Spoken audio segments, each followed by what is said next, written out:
Welcome back दोस्तों। आज मैं आपके सामने रिसेंटली तमिल लैंग्वेज में रिलीज हुई एक जबरदस्त सस्पेंस थ्रिलर मूवी को लेकर आया हूँ। इसका नाम है द वर्डिक्ट। इस मूवी में स्पेशली क्लाइमैक्स का पोर्शन बहुत ही धांसू लगा मुझे। सो वीडियो को पूरा देखना जरूर। तो अब चलिए फटाफट से वीडियो को स्टार्ट कर लेते हैं। उससे पहले लुटा दो प्यार, फॉलो ऑन इंस्टाग्राम। कहानी की शुरुआत में ही एलिसा नाम के एक पेशेंट को दिखाया जाता है। इस एलिसा के मुँह पर ऑक्सीजन मास्क लगा होता है। तभी शायद ऑक्सीजन की कमी की वजह से इस एलिसा की मौत हो जाती है। एक्चुअली इस मूवी की सारी कहानी टेक्सास में ही चलती है। एलिसा के मरने के बाद पुलिस वाले थोड़ा इन्वेस्टिगेशन करने लगते हैं। पता चलता है कि एलिसा की नॉर्मल डेथ नहीं है। शक के बलबूते पर नम्रता नाम की एक लड़की को गिरफ्तार कर चुके होते हैं। काफी दिनों तक नम्रता का केस कोर्ट में चलते रहता है। फाइनली नम्रता का जजमेंट डे आता है।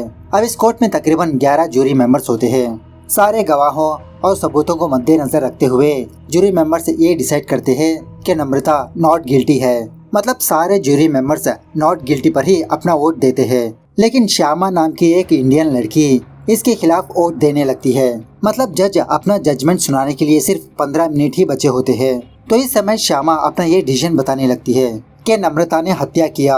श्यामा की बात सुनने के बाद बाकी लोग थोड़ा डिसअपॉइंट होने लगते हैं। श्यामा कहने लगती है कि मैं इस केस को स्टार्टिंग से एनालाइज करना चाहती हूँ। इस तरह से सीन थोड़ा सा फ्लैशबैक में जाने लगता है।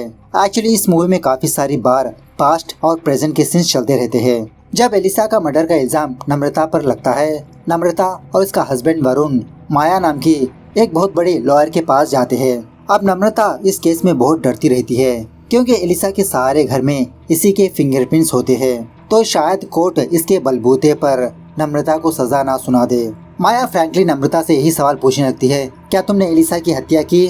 नम्रता कहने लगती है, नहीं, मैं क्यों करूँगी। हाँ, मैं मानती हूँ कि मैं और वरुण थोड़ा फाइनेंशियल प्रॉब्लम में फंसे हैं, लेकिन मेरे दिमाग में कभी ये थॉट आया ही नहीं। माया नम्रता से एलिसा के बारे में पूछने लगती है कि एलिसा के बारे में बताओ। नम्रता एलिसा के बारे में सारे पॉजिटिव बातें ही बताती रहती है।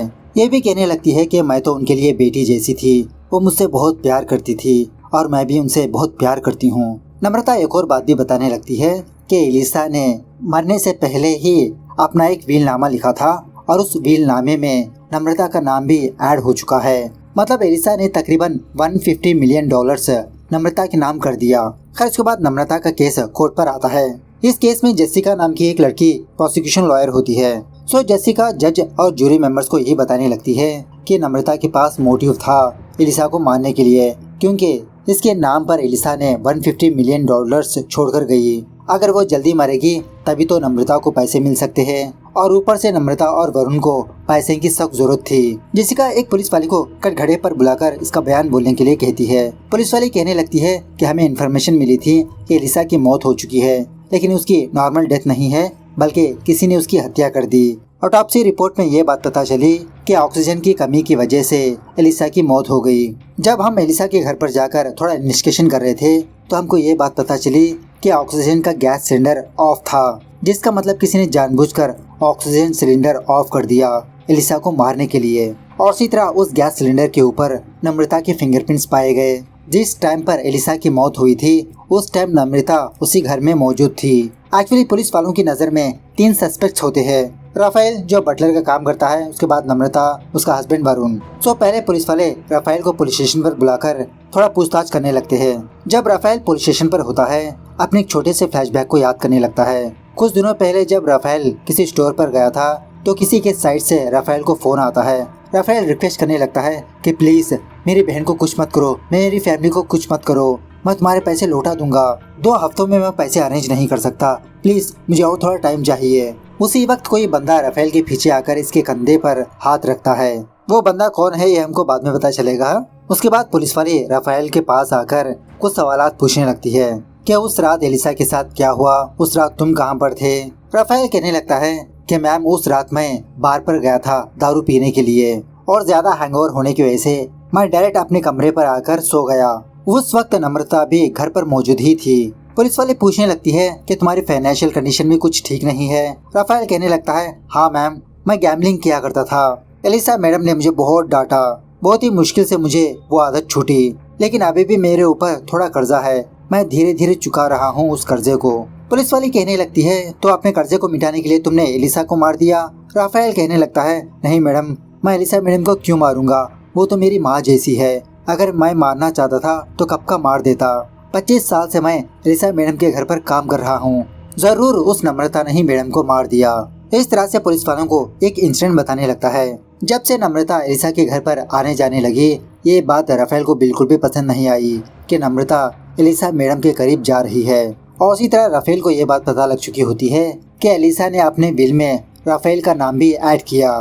सो नम्रता राफेल के पास आकर यही बात कहने लगती है कि अगर तुम अपने प्रॉब्लम का सोल्यूशन चाहते हो तो फटाफट से एलिसा को मार दो, या तो फिर 2 हफ्ते रुक जाओ, तुम्हारे सारे प्रॉब्लम सॉल्व हो जाएंगी। खैर इसके बाद पुलिस वाले वरुण को पुलिस स्टेशन पर बुलाकर पूछताछ करने लगते हैं कि हत्या वाली रात तुम कहाँ पर थे। एक्चुअली ये वरुण किसी हॉस्पिटल में काम करता रहता है। वरुण कहने लगता है कि एक्चुअली उस दिन मेरा एक डॉक्टर के साथ अपॉइंटमेंट था। मुझे सीवियर से बैक पेन था। चेकअप करवाने के लिए मैं हॉस्पिटल पर गया। उसके बाद मैं वापस घर पर आकर सो गया।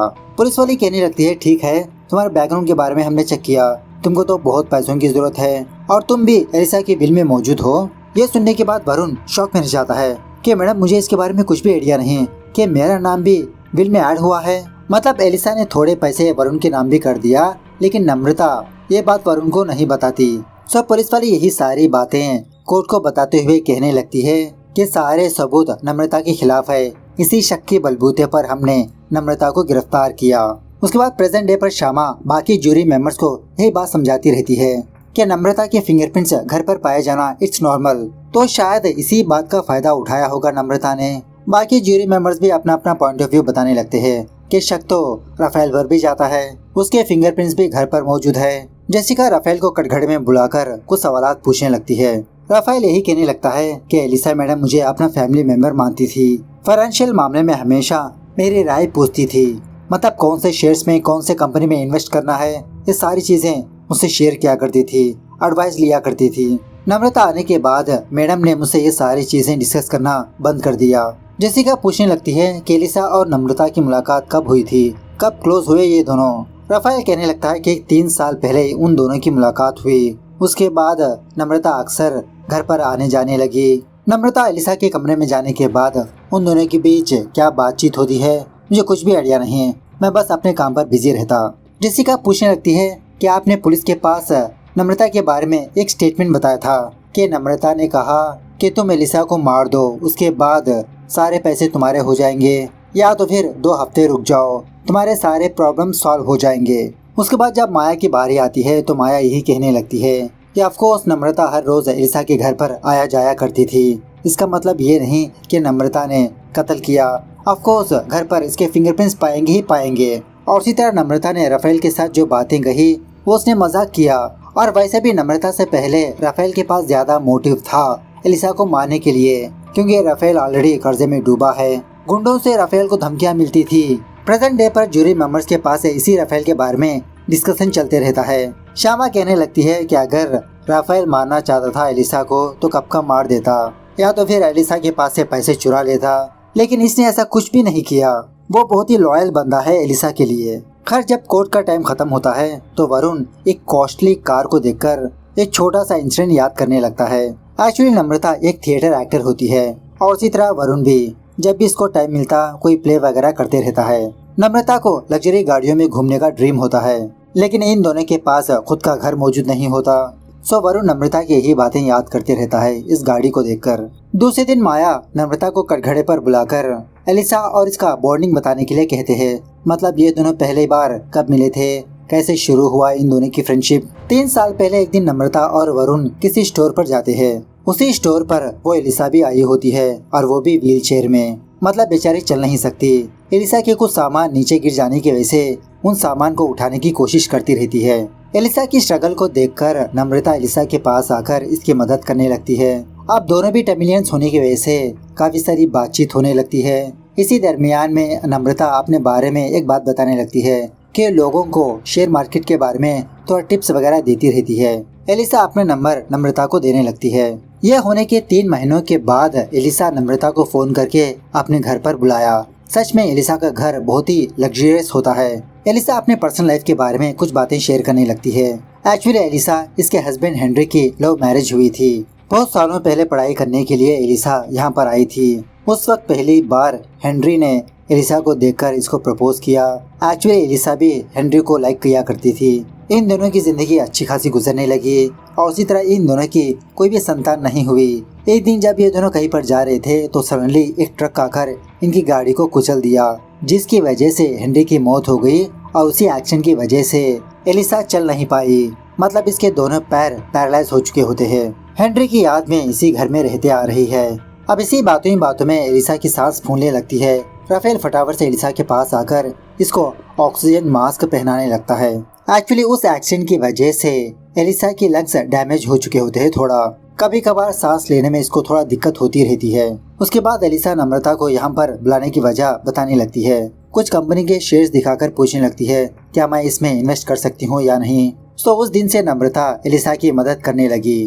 धीरे धीरे हम दोनों की मुलाकातें बढ़ने लगी। जब भी मेरे पास टाइम मिलता मैं एलिसा के घर पर चली जाती। हम दोनों एक साथ अच्छे से टाइम स्पेंड करते रहते हैं, कभी कार्ड्स खेलकर, कभी गप्पे शप्पे करते हुए, कभी काम की बातें। एलिसा की कोई संतान ना होने की वजह से नम्रता को अपनी बेटी मानने लगी और उसी तरह नम्रता भी एलिसा को माँ कहकर बुलाने लगी। नम्रता एलिसा को वरुण से भी मुलाकात करवाया। ऐसे ही कुछ दिन गुजरने के बाद एक दिन एलिसा नम्रता को फोन करके अपने पास बुलाकर कहने लगती है कि दिन ब दिन मेरी तबीयत बहुत ही बिगड़ती जा रही है बेटा। हर वक्त मुझे हेनरी ही याद आते रहता है।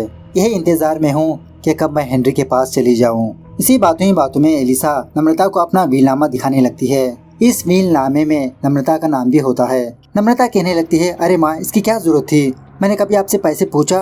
मैं आपके लिए जो सेवा करती हूँ ये तो बस मेरा प्यार है। आपके अंदर मुझे मेरी माँ नजर आती है। एलिसा भी कहने लगती है कि माँ का भी कुछ फर्ज बनता है ना। मेरे मरने के बाद इतनी सारी प्रॉपर्टी ऑर्फेनेज के नाम चली जाएगी। थोड़े पैसे तुम रख लो, तुम और वरुण अच्छे से जिंदगी गुजारो। इसी विल में वरुण का भी नाम होता है। एलिसा कहने लगती है कि तुम ये बात वरुण को भी बता दो, वो भी बहुत खुश होगा। सो उसी रात नम्रता वरुण के पास आकर यही न्यूज सुनाने लगती है कि एलिसा ने अपने विल में मेरा नाम ऐड किया। मेरे नाम पर $150 मिलियन है, लेकिन ये नहीं बताती कि वरुण भी विल का पार्ट है। तो ये सुनने के बाद वरुण भी बहुत खुश होने लगता है। नम्रता से कहने लगता है क्या तुम एलिसा से कुछ एडवांस पूछ सकती हो? सो नम्रता कहने लगती है कि ये तो पॉसिबल नहीं हो सकता। यही सारी बातें नम्रता कोर्ट को सुनाती रहती है। माया नम्रता से पूछने लगती है कि उस रात क्या हुआ। नम्रता कहने लगती है कि मैंने उस रात एजुअल से एलिसा माँ को दवाइयाँ देकर सुला दिया। उसके बाद मैं वापस घर पर चली गई। रोते हुए कोर्ट को यही बात बताने लगती है कि मैंने एलिसा मैडम को नहीं मारा, वो मेरी माँ जैसी है। उसके बाद जेसिका उठकर नम्रता से पूछने लगती है कि एक दिन तुमने राफेल से ये क्यों कहा कि जल्दी तुम्हारे सारे प्रॉब्लम्स सॉल्व हो जाएंगे, ये तुमने क्यों कहा? नम्रता कहने लगती है कि एक्चुअली कुछ दिनों पहले एलिसा मैडम ने एक कंपनी में इन्वेस्ट किया था और बहुत ही कम समय में वो बहुत ही अच्छा प्रॉफिट देने वाली थी। सो एडवांस में मैंने राफेल को ये बात बताई और मुझे ये बात भी पता थी कि राफेल को भी कुछ फाइनेंशियल प्रॉब्लम्स थी। सो मैंने सोचा कि अगर मुझे थोड़ा प्रॉफिट होगा तो मैं राफेल की मदद करूंगी। लेकिन ये सब कुछ होने से पहले एलिसा मैडम इस दुनिया से चल बसी। उसके बाद जेसिका पूछने लगती है कि हमारी इन्वेस्टिगेशन में ये बात पता चली कि आप एक लग्जरी कार को टेस्ट ड्राइव करने के लिए गए थे और वहाँ के डीलर से कहा था कि कुछ हफ्तों के बाद आप स्टोर पर जाकर उस गाड़ी को खरीद लेंगे, लेकिन आपके पास तो फूटी कौड़ी नहीं थी, तो आपने वादा कैसे कर लिया? नम्रता कहने लगती है हाँ ये बात सच है कि मुझे लग्जरी गाड़ियों में घूमने का शौक है, मतलब मेरा ख्वाब है। मैं ऐसी गाड़ियों को तो खरीद नहीं सकती, इसीलिए स्टोर पर जाकर बस ऐसे ही टेस्ट ड्राइव करती रहती हूँ। जूरी मेंबर्स भी इस बात से सहमत होते हैं कि काफी सारे लोग बड़े बड़े गाड़ियों के स्टोर रूम पर जाकर टेस्ट ड्राइव कर आ जाते हैं। उसके बाद जेसिका रजत नाम के एक बंदे को कटघरे पर बुलाती है जो एलिसा का नेफ्यू होता है। माया और जेसिका इस रजत से काफी सारे सवालात पूछने लगते हैं। रजत के बयान में इसका एक छोटा सा झूठ पकड़ा जाता है। मतलब रजत का कहना ये होता है कि अक्सर एलिसा आंटी से मिलने के लिए जाया करता था। ये दोनों पुल के पास बैठकर बस ऐसे ही गपशप किया करते थे। एक दिन एलिसा ने इस रजत से कहा था कि मेरी जान को खतरा हो सकता है। बाद में माया ये बात प्रूव कर देती है कि ये रजत एलिसा से 3 साल पहले मिला था, उसके बाद नहीं मिला। एक्चुअली इस रजत को उस राफेल ने ही सेट किया होता है कि तुम कोर्ट में आकर नम्रता के खिलाफ बयान दो, लेकिन माया के सामने इसका बयान वर्कआउट नहीं हो पाता। उसके बाद जेसिका माया और कोर्ट को एक बहुत बड़ा झटका देती है, वो ये कि नम्रता और वरुण की शादी हुई ही नहीं, ये दोनों 10 साल से लिविंग रिलेशनशिप में है। यह सुनने के बाद माया खुद शॉक में रह जाती है क्योंकि नम्रता और वरुण ने इसके बारे में माया से कुछ भी नहीं बताया होता। अब कोर्ट का टाइम खत्म होने के बाद वरुण माया से मुलाकात करके कहने लगता है कि मैंने सोचा था ये तो हमारी पर्सनल लाइफ है, इसका और केस का क्या लेना देना। माया कहने लगती है जो भी हो वरुण, तुमको ये बात मुझसे शेयर करनी चाहिए थी। अगर इसी बात को लेकर कल को केस उल्टा पलट गया तो। यहाँ पर एक और बात यह है कि एक्चुअली वरुण की ऑलरेडी शादी हो चुकी थी। डिवोर्स होने के बाद नम्रता के साथ रहने लगा। नम्रता को भी पता नहीं होता कि वरुण की ऑलरेडी शादी हुई थी। उसके बाद दूसरे दिन वरुण कोर्ट में आकर अपने पॉइंट ऑफ व्यू से कुछ बातें बताने लगता है कि एक्चुअली नम्रता और वरुण थिएटर एक्टर्स थे। वहीं पर इन दोनों की मुलाकातें हुई, थोड़ा अच्छा खासा बॉन्डिंग बना और ये भी कहने लगता है कि मेरा डिवोर्स होने के 3 साल के बाद मैंने नम्रता से मुलाकात किया। डिवोर्स की वजह नम्रता नहीं है, मेरे और नम्रता के बीच इसके बारे में कुछ बात नहीं हुई, इसलिए नम्रता इसके बारे में नहीं जानती। जेसिका वरुण से उस रात के बारे में पूछने लगती है कि उस रात आप कहां पर थे, क्या कर रहे थे। वरुण यही कहने लगता है कि मुझे सीवियर बैक पेन था, मैं डॉक्टर के पास जाकर आकर सो गया। सुबह होने के बाद नम्रता को किसी के साइड से कॉल आने पर वो रश करते हुए एलिसा के घर पर गई।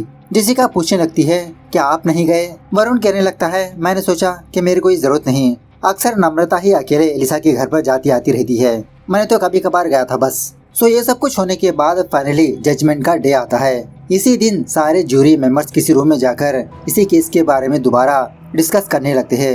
यही सीन मूवी के स्टार्टिंग में दिखा गया था। सारे जूरी मेंबर्स का यही फैसला होता है कि नम्रता बेगुनाह है, लेकिन श्यामा को इस केस में कुछ गलत नजर आते रहता है। लेकिन फाइनली कोर्ट नम्रता को बाइज्जत बरी कर देती है। ऑलमोस्ट नम्रता का केस 4 या 6 महीने तक चल रहा होता है। 6 महीनों के बाद नम्रता को रिलीफ मिलती है। उसके बाद जब नम्रता और माया कहीं पर जा रहे होते हैं तभी इन दोनों के पास श्यामा आती है, वो जूरी मेंबर। माया कहने लगती है कि आप एक जूरी मेंबर हो और मेरे क्लाइंट से नहीं मिल सकती। श्यामा कहने लगती है हाँ मैम मुझे पता है, लेकिन मैं नम्रता से कुछ पर्सनली बात करना चाहती हूँ और उसी तरह से मैं आपके हर एक केसेस को फॉलो करती आ रही हूँ। I love your work. Maya के असिस्टेंट की तरह ज्वाइन होने की रिक्वेस्ट करने लगती है तो माया इसके लिए ओके भी कह देती है। नम्रता भी अपना नंबर इस श्यामा को दे देती है। उसके बाद जब ये दोनों नम्रता के घर पर आते हैं तो नम्रता माया से कहने लगती है कि माया मुझे तुमसे कुछ बात करनी है, थोड़ी देर बैठो ना प्लीज। सो इन दोनों के बीच कुछ बातचीत होने लगती है। खैर इसके कुछ दिनों के बाद अमेरिका में कोविड का माहौल छा जाता है। काफी सारे लोग बीमार हो जाते हैं, काफी सारे लोग मर भी जाते हैं, कुछ लोग क्वारंटीन हो जाते हैं। एक दिन जब वरुण वापस अपने घर पर आता है तो प्रज्ञा से वरुण को कुछ रोमांटिक मैसेजेस आने लगते हैं। सिंपल बात यह है कि जब नम्रता का ट्रायल चल रहा था वरुण और इस प्रज्ञा के बीच कनेक्शन जुड़ गया। दूसरे दिन वरुण माया के पास आकर इनडायरेक्टली ये बात कहने लगता है कि माया चलो हम दोनों एक ट्रस्ट को रन करते हैं, सारा कंट्रोल मेरे हाथ में दे दो और पैसों को तुम संभालो। अब इसमें नम्रता की क्या जरूरत। माया भी कहने लगती है पहले पैसे तो आने दो, बाद में देखते हैं। दूसरी तरफ नम्रता अपने एक फ्रेंड को किसी कैफे पर बुलाकर वरुण और प्रज्ञा के बारे में पूछने लगती है। ये बंदी वरुण की कुलिखी होती है। पता नहीं कैसे नम्रता को वरुण और प्रज्ञा के बारे में पता लग चुका होता है। कंफर्मेशन के लिए इस बंदी को अपने पास बुलाकर इसी के बारे में पूछने लगती है तो ये बंदी भी हाँ का जवाब देने लगती है कि सच में उन दोनों का कुछ चल रहा है।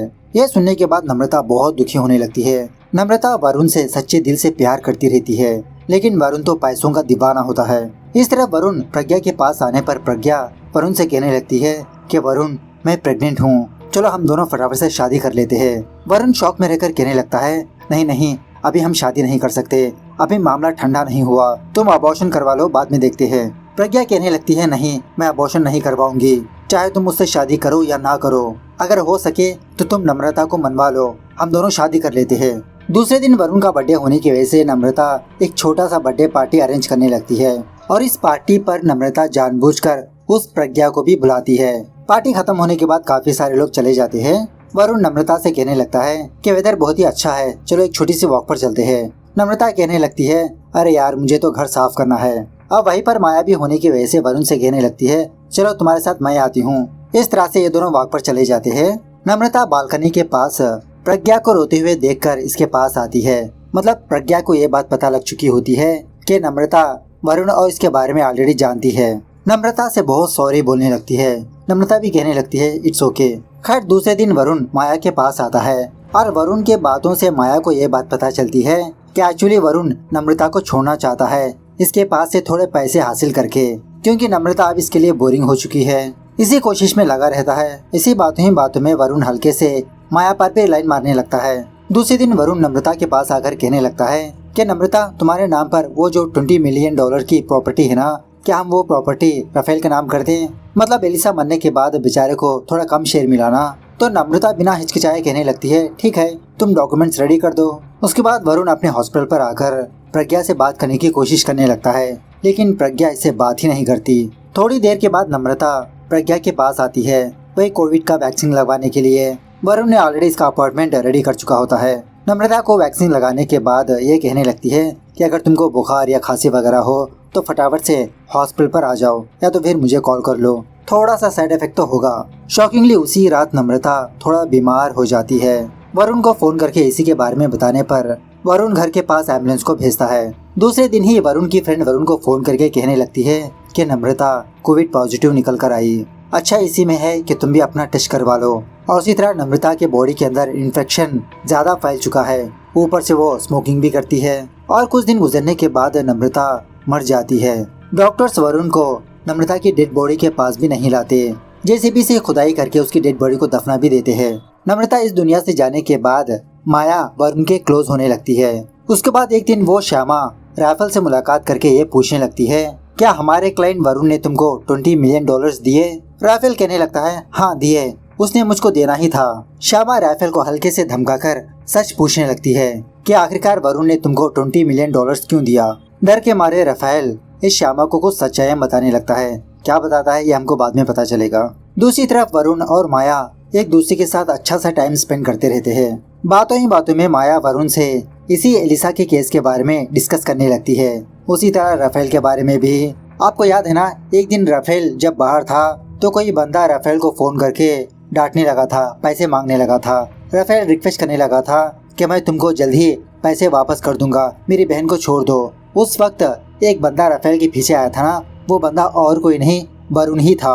उस वक्त वरुण राफेल से कहने लगा था कि तुम बस मेरा एक छोटा सा काम कर दो, उसके बाद मैं तुमको $20 मिलियन दूंगा।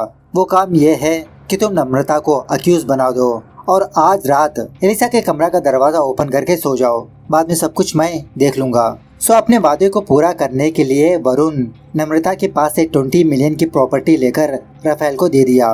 माया से एक और जबरदस्त सच्चाई बताने लगता है, वो ये कि एक दिन वरुण एलिसा को देखने के लिए उसके घर पर गया था। उसी वक्त एलिसा के बारे में सब कुछ जान लिया कि इस सारे घर में एलिसा अकेली रहती है, इसकी कोई संतान नहीं, घर में सिर्फ एक ही बंदा काम करने वाला है। सो उस टाइम से वरुण एलिसा को फॉलो करने लगा। एक दिन जब एलिसा एक स्टोर पर गई थी, उसी वक्त वरुण नम्रता को लेकर उसी स्टोर पर गया और जानबूझकर एलिसा के सामान नीचे गिरा दिया ताकि नम्रता एलिसा के पास जाकर उसकी मदद करे, उसके करीब जाए। मतलब नम्रता और एलिसा का मिलना इत्तेफाक नहीं था, ये सब कुछ वरुण का प्लान होता है। वरुण के प्लान के हिसाब से एलिसा और नम्रता एक दूसरे के साथ मिलने लगे।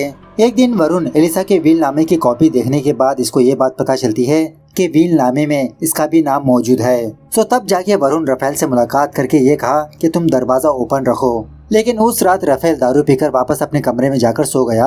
उसी वक्त वरुण एलिसा के कमरे पर आकर ऑक्सीजन को ऑफ कर देता है। वरुण के ऊपर शक न हो इसीलिए इसने डॉक्टर का बहाना बनाया था कि मुझे सीवियर बैक पेन होने की वजह से डॉक्टर के पास गया, दवाइयाँ खाकर मैं सो गया।